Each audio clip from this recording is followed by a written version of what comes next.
Hey guys, so I've been seeing so many stories and posts. I'm so glad you decided to join me on this, and I've also been seeing that you guys are having some problems and getting stuck here and there, so I'm going to try and help you out. I have picked some of the most frequent problems that you guys have been facing, and I'm going to address it. So the first problem that you guys have been facing is how to deal with pests. Okay, there's no 100% foolproof solution to pests because this is their home as well. But there are some things that you can do to minimize the damage. I check on my plants every single day, and so that I catch these little tiny monsters very quickly, and I usually use like a mild 1% detergent or a 3% neem oil mixed with 1 or 2 drops of detergent. And if there are big pests like caterpillars, then you have to get handsy and remove them and pick them out. Yes, it gets a little icky, but yeah. Then if it's at a later stage of infection, then you'd probably have to cut off the infected branches and leaves, or use a higher concentrate of neem oil and the detergent. I hope this helps, but again, it's fine. If this happens, your plants will be fine, and you'll understand the mix of neem oil that is required to get rid of the damage. Then number 2, where can we procure good seeds?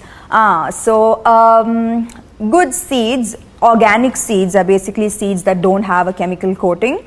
And usually if you if you visit your local nurseries and your local shops, that's where you get reliable seeds. And also, if it's trial and error actually with seeds. Experience is your best teacher with seeds. That's what I have realized. I can't really guarantee, but I think nurserylive.com is also a very reliable source. And the third question is, why are the roots rotting in germination stage? So this can be because your soil is not aerated enough. So make sure that your soil is a little loose and it can breathe, and also there's a good drainage system. So usually I use grow bags, so sometimes you tend to overwater it and then you're drowning the plants. So with grow bags, the excess water always drains out. Again, use a healthy seed. So this should solve that problem. The fourth question, what are the best practices to gain maximum results during germination? I think I did this in the seeding video. Is don't sow your seeds too deep, 1 or 2 centimeters, and keep them covered for a few days, for 3 days, and don't overwater. And after 5 days or a week, then you can shift them to direct sunlight. And you can also follow the video I previously posted. The fifth question, why do the leaves start shedding and leaf discoloration? Okay, so if the older leaves are getting discolored, this is absolutely normal. This is the normal aging process.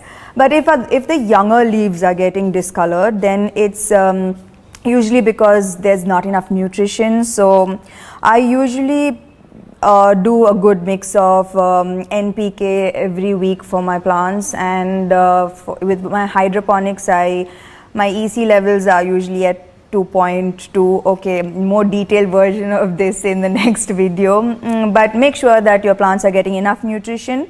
And sometimes overwatering or underwatering can also cause this discoloration. Am I a pro now? Yes, I am.